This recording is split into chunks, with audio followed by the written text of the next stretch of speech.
am in Pflugerville, Texas with Ezekiel Castro, interviewing him for my thesis, A Tailor's Perspective on the History and Cultural Significance of the Traje Charro. Thank you so much for agreeing to this interview.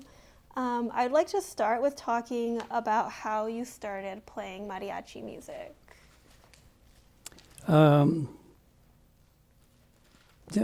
It was not until 1973 in San Jose, California, that I was introduced to mariachi music. After years of teaching orchestra in the public schools, playing in symphony orchestras and chamber music groups in Texas, Georgia, and California, I was introduced to mariachi music in 1973 in San Jose, California. At that time, I was in the viola section of the San Jose Symphony Orchestra and the Santa Clara Philharmonic. I also played my viola in our church choir.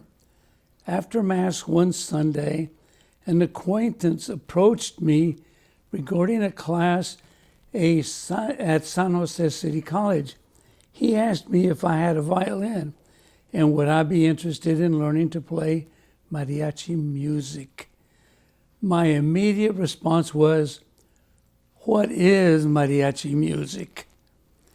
I attended the class at San Jose City College in San Jose for the first time and was surprised when I was not given sheet music for the songs. As a member of every orchestra I had performed with over the years, I could not believe that I was expected to play my violin without any sheet music in front of me and play my violin standing up.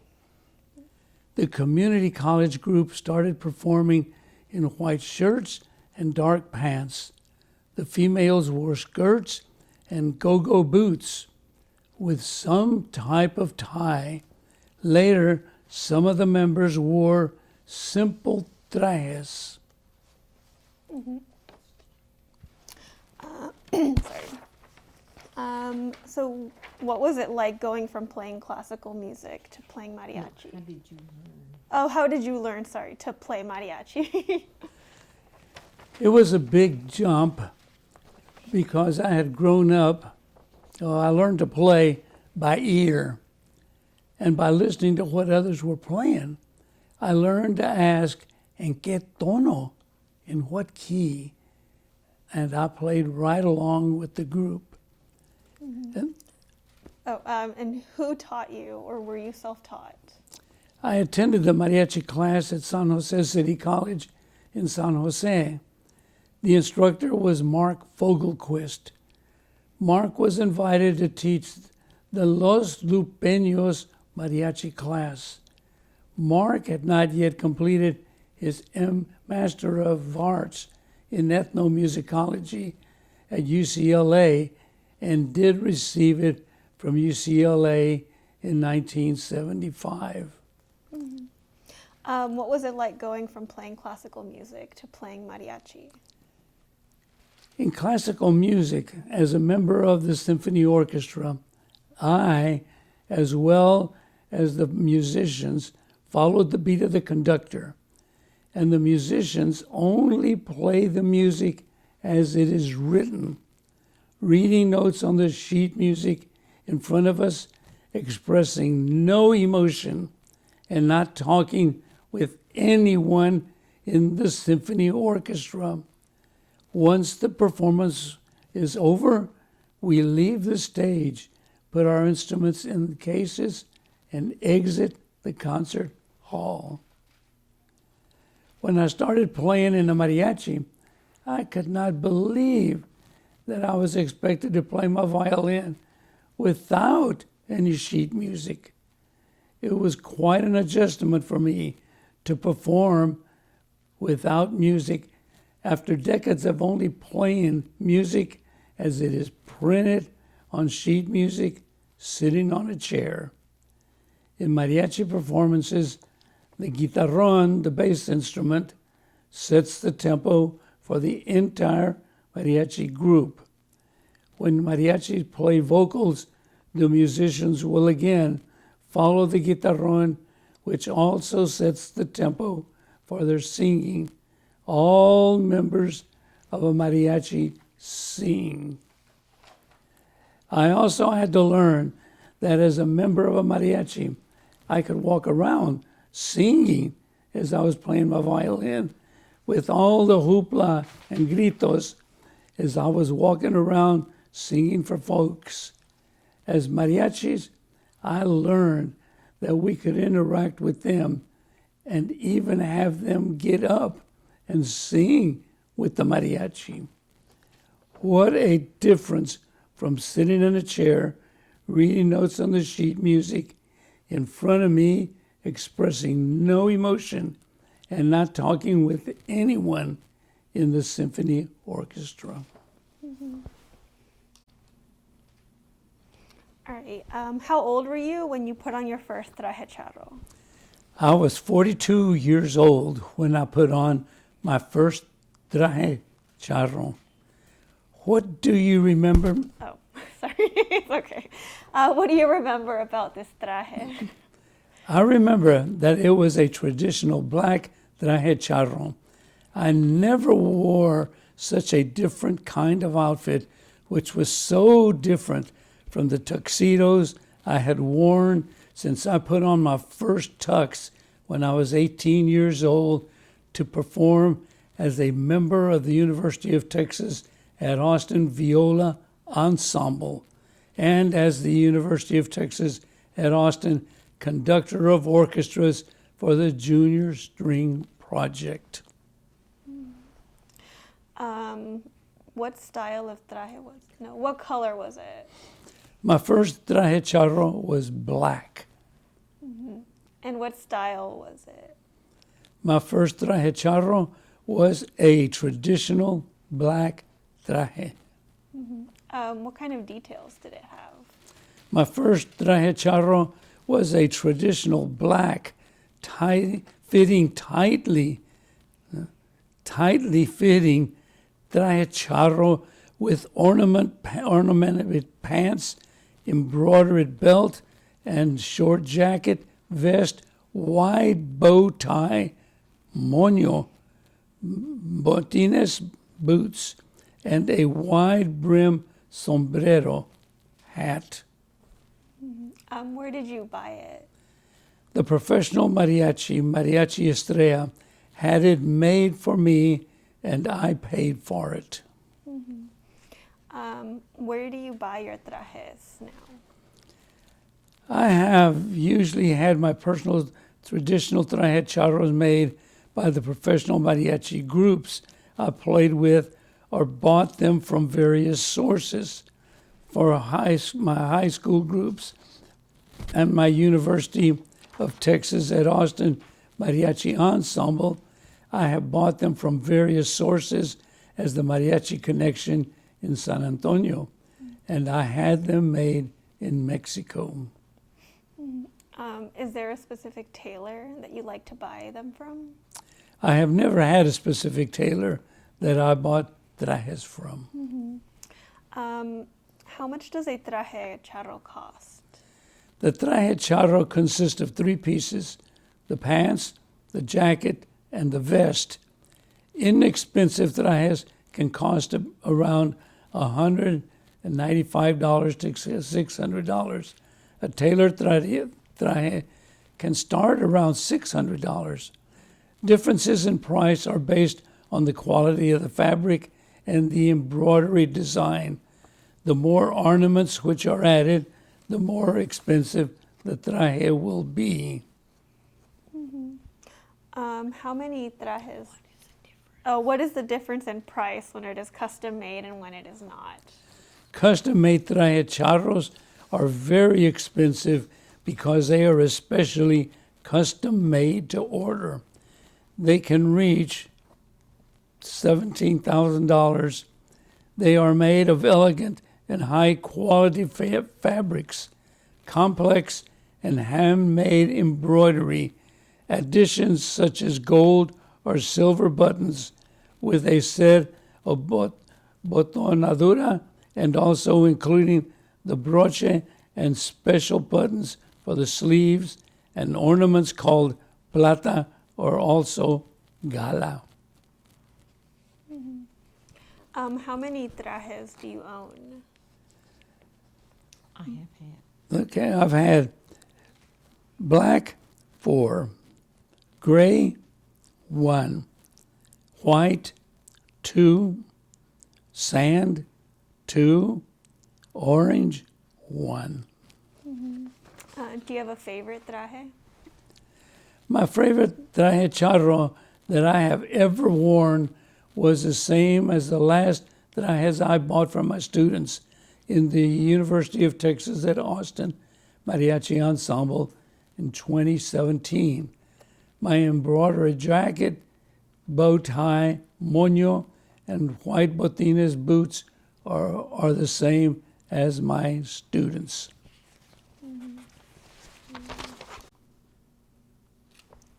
Okay, can you tell me a bit about your favorite traje? My favorite traje charro was orange with embroidered pants, embroidered belt, embroidered short jacket, vest, wide embroidered orange tie, moño, white botines, boots, and a white rabbit hide wide brim sombrero hat with orange images that are of our UT Austin mascot Bevo. When did you buy it? I bought my traje and all the traje charros and accessories in 2017. Where did you buy it from? I bought all of the traje charros and accessories from a tailor in Mexico. What color was it? My favorite traje charro was orange. And what style? It was a traditional former traje charro. What kinds of details does it have? It was orange with embroidered pants, embroidered belt, embroidered short jacket, vest, wide embroidered orange tie, moño, white botines, boots, and a white rabbit hide, wide brim sombrero hat with orange images of our UT Austin mascot, Bevo. What can you tell me about the traje charro worn by mariachis? Currently, mariachis wear trajes. Trajes consist of tightly fitting and embroidered or ornamented pants with additions like gold or silver buttons, botonadura. The silver or chrome-plated buttons are worn along the outside of the pant leg and ornaments called plata or also gala. The embroidered belt with an embroidered or decorative silver buckle, a short jacket with additions like gold or silver buttons with a set of botonadura also includes the brooch and special buttons for the sleeves and ornaments called plata or also gala. A vest, a wide bow embroidered or decorative tie, moño. Botines, boots. The popular wide brim sombrero, hat, which usually has embroidered or ornamented decorations, and a white or decorated shirt. For women, instead of pants, they wear a full-length embroidered or ornamented skirt. Originally, mariachis used to wear white peasant clothing and palm hats. This clothing was simply put together to perform. At that time, it was not as important as the music they played. As mariachi music became popular, mariachis were gaining recognition as a national symbol. In this process, clothing became important and it started to change. During the Mexican Revolution, 1910, 1920, the performers began to use more special clothing. The type of clothing mariachis wore varied based on the region and availability of money they used to purchase. During the 20th century, the charro traje became available and became the official mariachi traje. A charre trajo is different and more elaborate from the mariachi traje. The traje of charros is more expensive because it is usually custom made with high quality materials such as wool, silk, and satin. What are the different styles? Sorry. It's okay. What are the different styles worn by mariachis? To the best of my mariachi experiences, I think that the different styles of mariachi trajes range from formal to informal. The formal traje consists of the traje being the same color. The informal traje can consist of the jacket and pants being of different colors, with or without a sombrero. And a more informal traje can consist of pants and a fancy shirt or guayabera without a sombrero. Which ones are worn most commonly? The traditional mariachi traje is worn most commonly for formal presentations and performances. As far as you know, has the style of traje charro changed since the time when you first started playing and now? Absolutely. When I first started playing mariachi in 1973, I wore black dress pants, black belt, black dress shoes, a white shirt, a makeshift tie, and no sombrero. It's possible that mariachis in the other parts of the country, and most likely in Mexico, wore a more traditional mariachi style, mariachi traje. Now, I believe that the majority of professional mariachis wear the traditional full formal mariachi traje. In addition, the majority of the public high school mariachis also wear the traditional full formal mariachi traje. How do you feel? Oh, if so, how has it changed? The traditional full form mariachi traje has become more ornamental. Mm-hmm. And if not? No. Yes. If not, why do you think that it has not changed?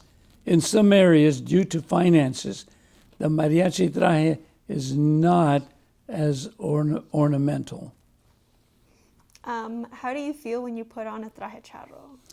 When I put on my traje, I feel proud because I am representing our Mexican culture with my music, and my mariachi traje is a symbol of our culture. Does it have an effect on how you perform? When I put on my traje, of course, it has an effect on how I perform. It is very exciting to play my violin and sing the music of our Mexican culture. Do you ever wear a traje when you're not performing? No, I don't usually wear a traje when I'm not performing. However, there are times after performing that I may have to put gas in my car or run an errand. Do you feel as though the traje charro is part of your identity? Absolutely. When I wear my traje, it is definitely a part of my mariachi identity. What about as a Mexican? Absolutely. When I wear my traje, it is definitely a part of my identity as a representative of the Mexican culture. I am not a Mexican, but of Mexican descent. And as a mariachi? Absolutely. When I wear my traje, it is definitely a part of my identity as a mariachi. What would you say is the relationship between your identity as a mariachi and the traje charro? My traje is definitely a part of my identity as a mariachi. What do you know about the history of the traje charro? Originally, mariachis used to wear white peasant clothing and palm hats. This clothing was simply put together to perform. At the time, it was not as important as the music they played. As mariachi music became popular, mariachis were gaining recognition as a national symbol. In this process, clothing became important, and it started to change. During the Mexican Revolution, 1910 to 1920, the performers began to use more special clothing. The type of clothing mariachis wore varied based on the region and availability of money they had to purchase. During the 20th century, the charro traje became more available and became the official mariachi traje. A charre traje is different and more elaborate than the mariachi traje. The traje of charros is more expensive because it is usually custom made with high quality materials such as wool, silk, and satin. Do you think it's important for mariachis to learn about the history of the traje charro? Yes, I think it's important for mariachis, especially public school mariachi students, as well as university mariachi students, to learn about the history of the traje charro. As an educator in mariachi, what do you teach your students about the traje? As an educator, I teach my students the history of the traje charro. I also issued my students their trajes and explained that they were responsible for the care of the traje because they were going to wear them at every public performance. This was highly important because they were representing our school and our university. What are your thoughts about the traje charro as a national symbol for Mexicans and Mexican Americans? I believe that the traje charro represents the Mexican culture and is definitely a symbol of pride for not just Mexico and Mexicans. It is also a symbol of pride for Mexican Americans. What do you think draws people to mariachi? First of all, the music, which ranges from lively to romantic. Also, a mariachi makes a visual impact with eye-catching, elaborate trajes. How much has mariachi changed since the time when you first started playing to now? When I started playing in a mariachi in 1973, I could not believe that I was expected to play my violin without any sheet music. It was quite an adjustment for me to perform without music after decades of only playing music as it is printed on sheet music. I also had to learn as a member of a mariachi. I could walk around singing as I was playing my violin with all the hoopla and gritos as I was walking around singing for folks. As mariachis, I learned we could interact with them and even have them get up and sing with the mariachi. Now, mariachis have more style and sophistication to their presentations and performances. Is there something else that you would like people to know about either mariachi or the traje charro? Absolutely. When I wear my traje, I feel that it has been an exciting adventure, learning to play mariachi music after years of teaching orchestra in the public schools, playing in symphony orchestras and chamber music groups in Texas, Georgia, and California. Is there anything else that you would like to tell me about? I believe that I have said it all. All right, thank you so much, Ezekiel.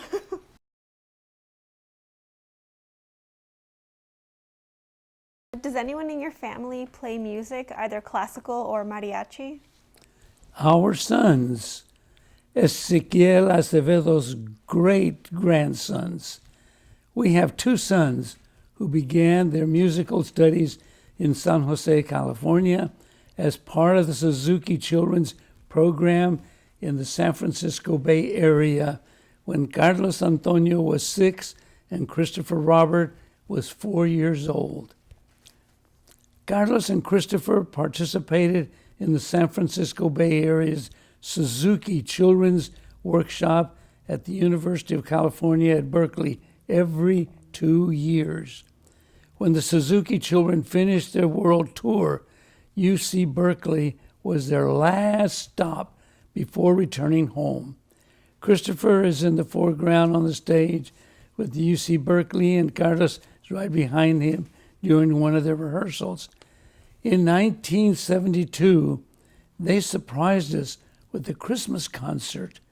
They even created a program complete with an intermission page, as they had been to numerous symphony concerts by that time.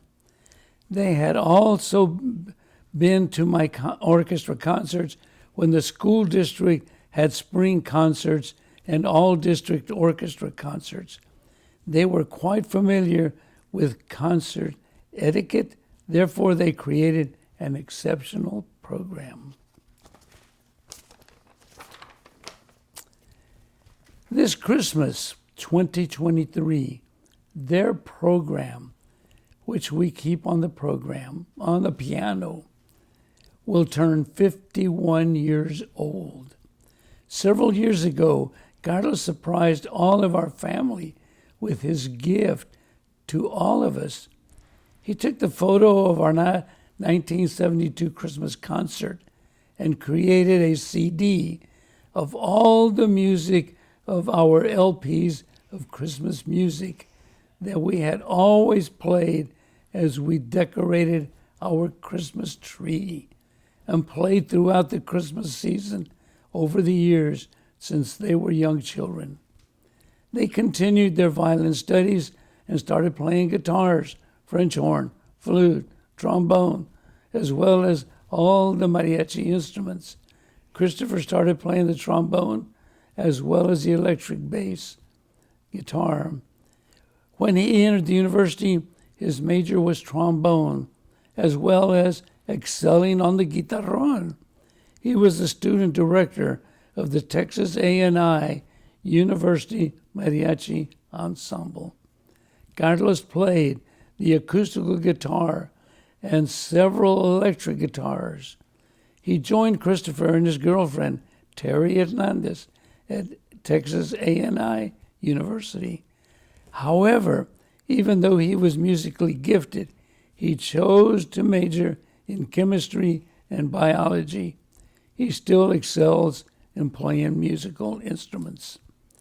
Carlos learned to play the drums and was the drummer, played the guitar, and sang for a rock and roll band, which performed at South by Southwest.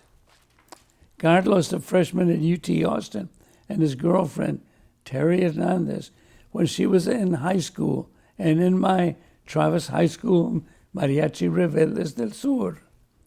They married after they both finished their undergraduate work, and Carlos began his career as a microbiologist. Terry has had a career as a high school mariachi director, bilingual classroom teacher, and as a music educator in general education. In this newspaper article from Corpus Christi Caller Times, February 6, 1988. Terry is in the middle of the photo, Christopher to her right, and Carlos directly behind Christopher's head.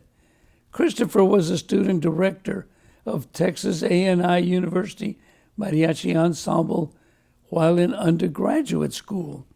He received his degree in music education in 1990. He was taught band, orchestra. He has taught band, orchestra, choir, and mariachi classes in the public schools in Texas and is currently a mariachi teacher in Edgewood Independent School District in San Antonio.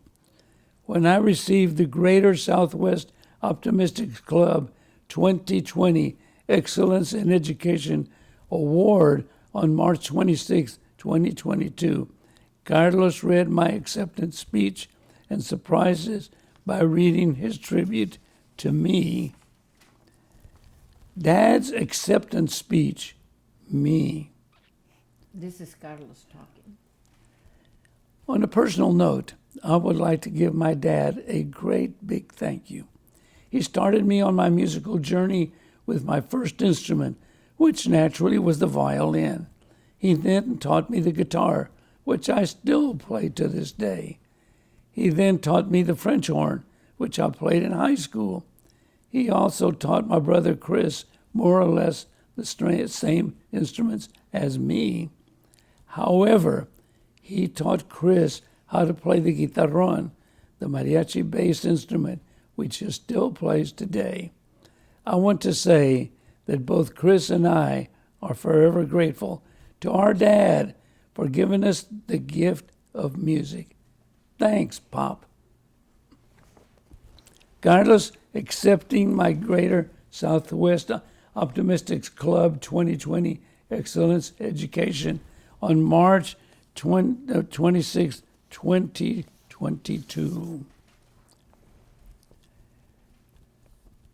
Christopher on the guitarrón, Carlos on the vihuela, and I performing with Terry on the guitar at Allie's sister Rose's memorial celebration in 2022 at the Lady Bird Wildfire Center. Christopher, Terry, and I started a trio, Los Castros, in the early 1990s. Christopher on the guitarrón, Terry on the guitar, and I on the violin. We started out with small performances and gradually accepted performances for weddings, quinceañeras, birthdays, anniversaries, and other occasions. Soon, we had a steady gig every Friday at Casa Maria Bakery and Restaurant. We were at Casa Maria for 8 years and then started performing at El Rincón Restaurant in Pflugerville. Christopher relocated to Castroville, and we replaced him with Gabe Gutierrez on the guitarrón. We continued performing as a trio until I became so busy with the UT Austin Mariachi Ensemble and the UT Austin Longhorn Summer Camp for high school students that I retired from the Trio Los Castros. Terry continued with the trio and soon added a trumpet, and it became Mariachi Castro, which still performs at Casa Maria every Friday and at other occasions. Our grandsons, Ezekiel Acevedo's great-great-grandsons. Christopher and his wife, Sarah Elena, have 2 sons. Our grandsons, David, Benjamin, and Christopher Robert Jr. They were born in our musical family and attended mariachi performances at a very early age. They both learned to play the violin, first on toy violins and then on children's violins. David Benjamin at age 4, performing with Trio Los Castros for over 400 people on stage at the annual Santa Cecilia Mariachi Festival at Travis High School under the direction of Z. Castro, orchestra and mariachi director. He would go to gigs with the Trios Los Castros, sing and play along with them during several selections. He also took private violin lessons with Bill Dick Austin ISD. What? It was David Benjamin. Oh, I'm sorry. This was David Benjamin. With David Benjamin. He also took private lessons with David Benjamin. Pictures of David with instruments. As David Benjamin grew up, he took lessons and played in the percussion section of his high school band. He played viola in his high school orchestra. I worked with him since he had an interest in the harp. Later, he continued to develop his tenor voice and excelled as a singer. He sang with his dad, Gabe, and me at his high school graduation party. David Benjamin, as a member of his high school mariachi, attended an annual mariachi festival at Las Cruces, New Mexico, when his dad, Christopher, was a workshop presenter. I also attended. Our friends, Mariachi Cobre from Epcot in Disney World, were also workshop presenters and called the three of us the Father, the Son, and the Holy Ghost, 3 generations of Castros. Christopher Robert Jr. took private violin lessons. However, his private lessons were taught by me, Grandpa. He has continued to play on occasions and has performed as David Benjamin did with Trio Los Castros at local restaurants. Today, at age 28, he owns the violin that I was given by a friend when I was 11 years old. I gave him this violin several years ago as a Christmas gift. He calls the violin the old girl and still plays on occasions. Is it important? Is it important for you to pass on your musical knowledge to your children and grandchildren? I would not say that it was important for me to pass on my musical knowledge to my children and grandchildren because it was just a normal process in our home and in my 2 sons' homes. Our 2 sons grew up going to symphony concerts. Carlos was just a month old when he attended his first symphony concert. I was a member of the Columbus, Georgia Symphony Orchestra. Christopher, because he was 2 months premature, did not attend until he was 9 months old. His first concert was the annual San Jose Symphony's Nutcracker Suite. I always played in the pit orchestra for all the Nutcracker performances. Carlos was 6, Christopher was 4 when I started taking Suzuki, and they started taking Suzuki violin lessons. It was also a normal process in our 2 sons' homes to pass on their musical knowledge to our grandsons. Thank you.